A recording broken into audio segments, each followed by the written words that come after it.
Hello guys, I am Akshay and welcome back to our channel study site. Guys, हमने पिछली video में class 6 के राजनीतिक विज्ञान के फर्स्ट चैप्टर को समझा था और आज हम राजनीतिक विज्ञान के सेकंड चैप्टर को समझेंगे। So let's begin. अध्याय 2, विविधता एवं भेदभाव। Chapter 2, diversity and discrimination. कई बार जो लोग दूसरों से अलग होते हैं उन्हें चिढ़ाया जाता है, उनका मजाक बनाया जाता है या फिर उन्हें किसी गतिविधि या ग्रुप में शामिल नहीं किया जाता। अगर हमारे दोस्त या दूसरे लोग हमारे साथ ऐसा बिहेव करते हैं तो हमें दुख होता है, गुस्सा आता है और हम असहाय फील करते हैं। पर क्या आपने कभी सोचा है कि ऐसा क्यों होता है? इस चैप्टर में हम ये समझने की कोशिश करेंगे कि ऐसे एक्सपीरियंसेस हमारे समाज और हमारे आसपास मौजूद असमानता से कैसे जुड़े हैं। विविधता और असमानता पर एक ऊपरी नज़र। An overlook at diversity and inequality. हम क्या हैं और हम कैसे हैं, ये कई चीज़ों पर डिपेंड करता है। हम कैसे रहते हैं, कौन सी भाषाएं बोलते हैं, क्या खाते हैं, क्या खेलते हैं और कौन से उत्सव मनाते हैं, इन सब पर हमारी रहने की जगह के वातावरण और भूगोल का असर पड़ता है। इस बारे में हम पिछले चैप्टर में पढ़ चुके हैं। हम ये भी पढ़ चुके हैं कि हमारे देश भारत में बहुत विविधता है।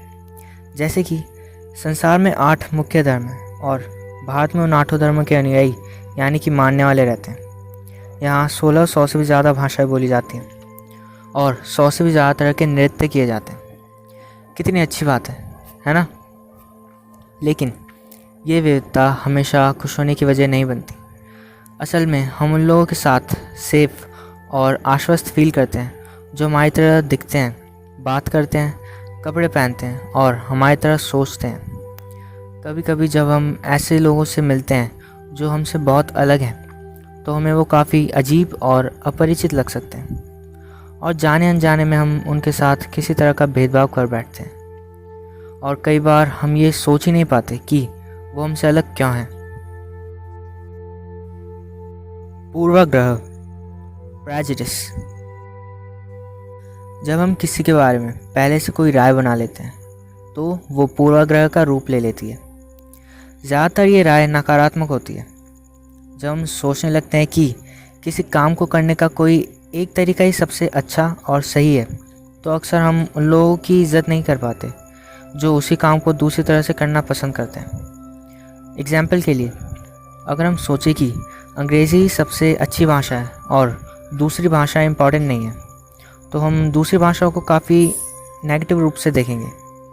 हाँ, इंग्लिश सीखना अच्छी बात है और आज के समय में इंग्लिश काफ़ी इम्पॉर्टेंट भी है, पर हमें इस बात को भी ध्यान में रखना चाहिए कि भाषा बातचीत का एक ज़रिया है और हम किसी ज्ञान की तुलना किसी भाषा से नहीं कर सकते।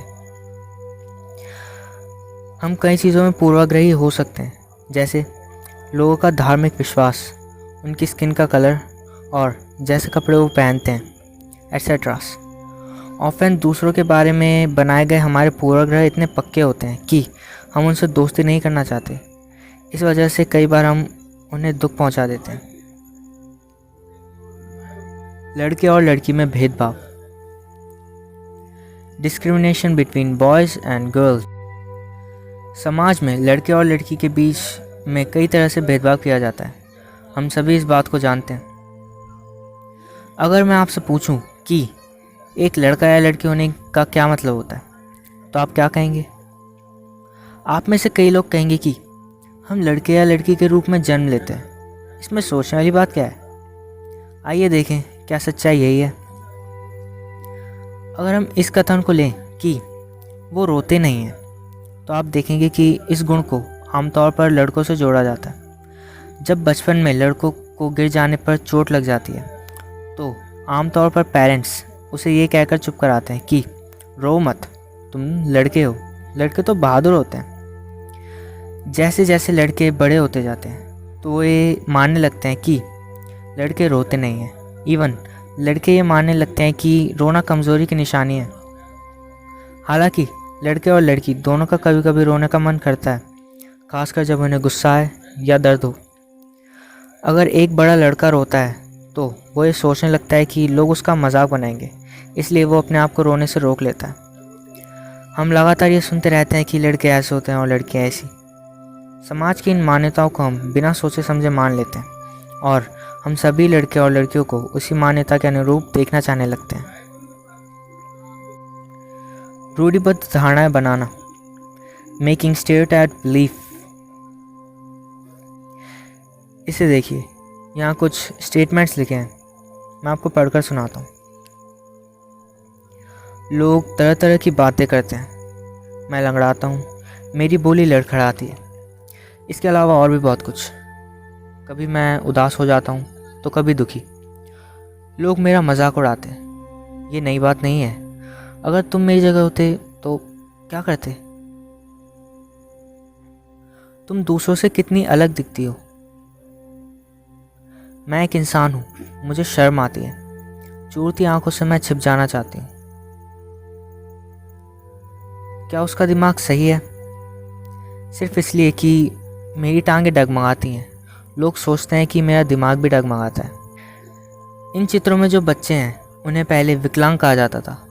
इस शब्द को बदलकर आज उनके लिए जो शब्द इस्तेमाल किया जाता है वो है खास ज़रूरतों वाले बच्चे।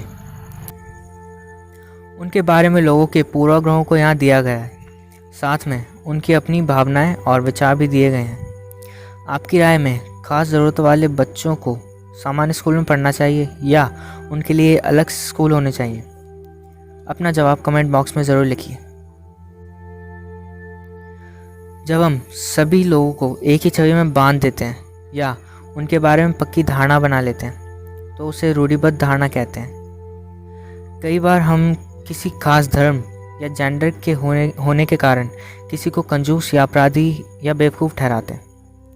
हर धर्म में हमें कुछ कंजूस या बेवकूफ़ लोग मिल ही जाएंगे, पर कुछ लोगों की वजह से पूरे समूह के बारे में ऐसा बिलीफ रखना ठीक नहीं है। इस तरह की धारणाएं हमें हर इंसान को एक अनोखे इंसान की तरह देखने से रोकती हैं। हम नहीं देख पाते कि उस पर्सन के अपने कुछ खास एट्रीब्यूट्स हैं। माना जाता था कि हवाई जहाज़ उड़ाने का काम लड़कियां नहीं कर सकती। इन धारणाओं का असर हम सब पर पड़ता है। कई बार ये धारणाएं हमें ऐसा कार्य करने से रोकती हैं जिन्हें करने की काबिलियत शायद हम में हो।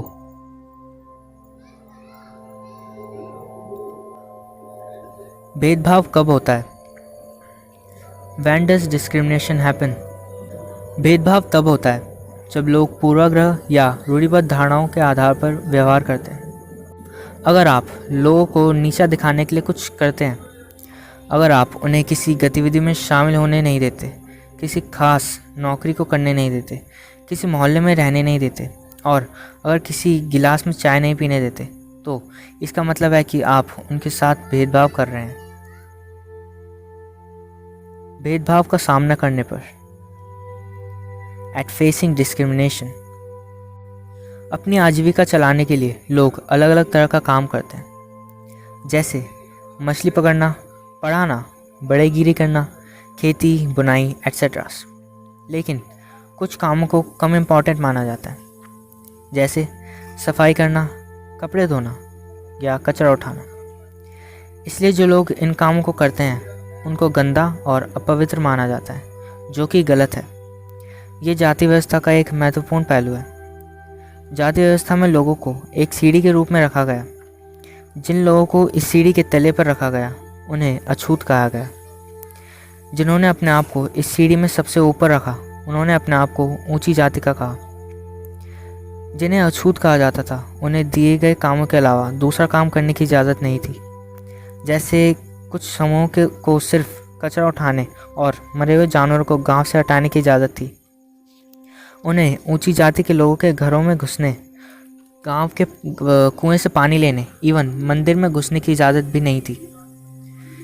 इस तरह जो अधिकार ऊंची जाति के लोगों के पास थे, उन अधिकारों से उन्होंने नीची जाति के लोगों को वंचित रखा। डॉक्टर भीमराव अंबेडकर का भेदभाव से सामना।